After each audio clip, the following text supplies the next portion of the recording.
So I'm going to do another series other than my therapy session series. Maybe that's the analysis part, you know, the dissection and the analysis and the introspection part of these videos I do. But this one's going to be called Reality Check. I just made it up, okay? But I like the idea because it is a reality check. And, you know, and I got a few things I want to talk about. And one is, you know, I was thinking about before I came down here about, you know, there are Christian values and principles that are espoused in the writings of Paul that describe, that make out the character of God to be something I believe is not correct. And I'm going to tell you what those are. And one of those is I don't believe that God would forbid a drunkard or someone that's addicted to alcohol to enter the kingdom of heaven. Where it explicitly says that in a few verses over there that you know, that someone that's an alcoholic or a drunkard isn't going to enter the kingdom of heaven, eternity, or won't acquire eternal life because of it. Well, I got to tell you, I believe that that's total, absolute fucking bullshit. Okay, I mean, total bullshit. But I was going to call it something else. Heresy. There we go.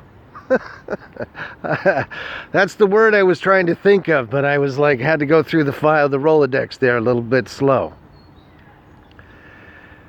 And I'm going to call bullshit on that. I don't believe that the character of God, if we understand what causes addiction, what generally causes people to run and seek a solution in alcohol and drug addiction,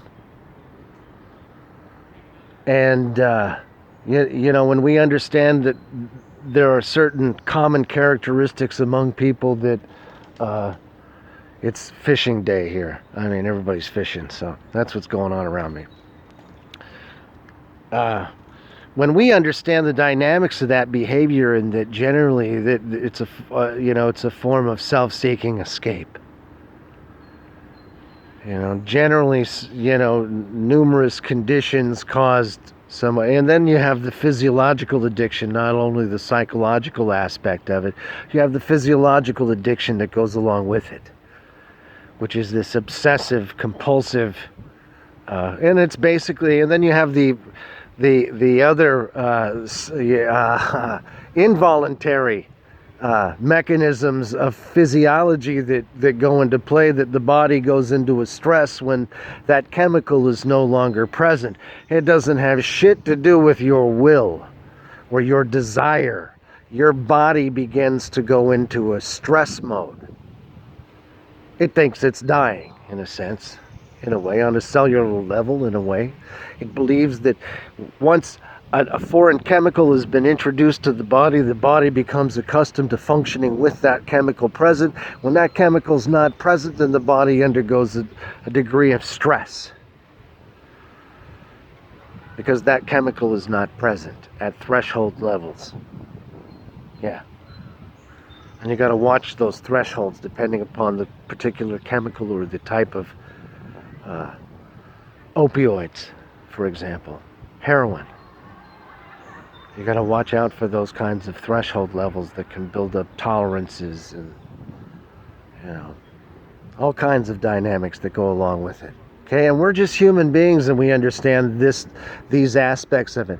How much more does God understand and have empathy and whatever God is? Certainly, that force and power is greater in compassion and empathy than what just my ability to comprehend those dynamics of that particular behavior called alcoholism. So I'm going to tell you that I believe that that's total bullshit in the Bible. fuck you. I'm gonna say, hey, you know what? That's not the character of my God, and I'm willing to stand behind that and fucking full steam ahead. Fuck it. Let's go. So that one would be one of them. There would be other issues that I take with the Bible on that. Same thing with homosexuality. I don't believe God would abandon people to that. Especially when we know what the causes are. And these fuckheads that are trying to, maybe it's part of the religious thing, you know?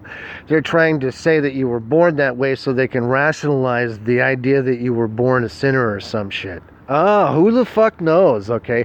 Other than the psychos who want to and I'm going to tell you why I call that, why I call bullshit on that one too, okay? If I'm correct, which I know I am, based on my life experience and various sources of information that are credible, I'm confident that the vast majority of those in that particular LGBT community are sexual abuse or severe abuse survivors. And that their behavior is a direct result from the trauma and injury that occurred to them. And the notion that God Almighty, being more powerful and understanding and compassionate and empathy than myself, can comprehend the dynamics of that causative nature of that behavior and can point to a specific event, causative event, that caused this particular trauma, and then these symptoms of their behavior came about afterward because of the nature and the type of trauma that occurred. So their behavior, they're acting out as a symptom of a traumatic injury that took a car wreck, an emotional fucking train wreck that occurred. Okay? So the notion that God isn't aware of that, and here you have is just obscene to me. That's just fucking another heresy. Complete, total heresy. You couldn't comprehend anything about a compassionate God and an understanding God by accepting the other ideology. There's no fucking way. Doesn't work. So I don't buy it. And here you have, and I'm not advocating that symptom of that injury, the manifestation of that injury, that emotional injury that we see before us acting out in this defined behavior we call homosexuality. That's what I'm saying. Okay? So you have cause and effect, and their behavior is abnormal. Because natural conditions were interrupted by this trauma, this traumatic train wreck, emotional train wreck, psychological fucking tsunami. So, you know, and I'm going to say that that's total bullshit too. And I'm also going to attack the world that I live in that tries to validate this, or tries to glorify this injury and then to try to normalize it. You fucking psychos. Okay? Total, complete fucking sociological, societal psychos. And you can fuck off. Because I am not fucking rolling with that. I know that that's correct, what I've said about that. That explains 90% of the individuals. The other 10%, I don't know. Okay? But the idea that you're trying to normalize that and then glorify it and then lure more people into this confusion about their gender and their sexual identity is absurd. It's unconscionable. It's, it's sick. It's perverted. It's a perversion of nature to do that to people. To do that to anything. And you're fucked in the head doing that. So, anyway, that's exactly where I stand on that. That means that you should have compassion and empathy for those individuals, knowing that there is a root cause for it, and in 9 times out of 10, the root cause for that is some severe physical or psychological abuse of some nature or sexual abuse. Now, maybe their perpetrators of that don't want that known within their family, and that's the reason that on a societal level that we can't cope with the reality of what I'm saying. So you try to create these other fucking weird spectrum genders ideology. That's another one. Any way to obfuscate the left and the yes and no, the male or female. The X or Y chromosome. You see, you fucking idiots? Man, you know what? It's scary living in a world that tries to run these fucking games on people, and they've got huge amounts of money and economic resources to throw at it. Now, what if they're just off into that particular lifestyle and they want to get their fucking kink on, but they want a larger pool to pick from? You ever think of that, folks? Come on. What the fuck? You can't be that fucking stupid. Look the fuck around. I can tell you what I've seen in the time that I've been alive.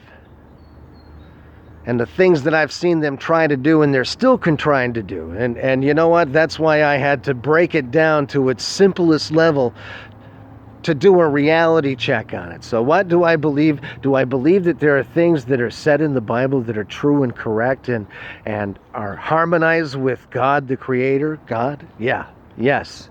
But those two things I would say no, and I've given you my reasons for that, and I'll stand for that, and I'll fight for that, because that is reality. So in my position is that those people, that their normal process of self-actualizing and sexualization and sexual identity was interrupted, they deserve to have that returned to them and restored to them so they can live out their natural course in life, rather than this twisted, psychotic fucking mind fuck by a bunch of, and as you look in the political world, it seems a lot of them are into Satanism and devil worship, into some really spiritually dark things that are just sick and fucked, okay? Just as whacked as some of the stuff that is attributed to the Apostle Paul is saying, okay? And maybe, maybe he was just an ignorant fuck, I don't know. But I can tell you that I totally disagree with it, and I don't care. It's where I know where I stand on it. So I don't give a fuck whether there's any old ancient book that can back up what I'm saying. I've got real life experience, and I've seen it with my own eyes, and I'm seeing it around me. I'm living it, okay? I mean, I can't tell you how many of the girls I went out with. I mean, just all kinds of terrible things like that. It's just awful. So, you know what? You have to look at yourself as a society and look at what's happening to the twist you're trying to fucking spin on reality. And I'm going to tell you, I reject your reality. And for those reasons that I've already said. So, I stand where I stand.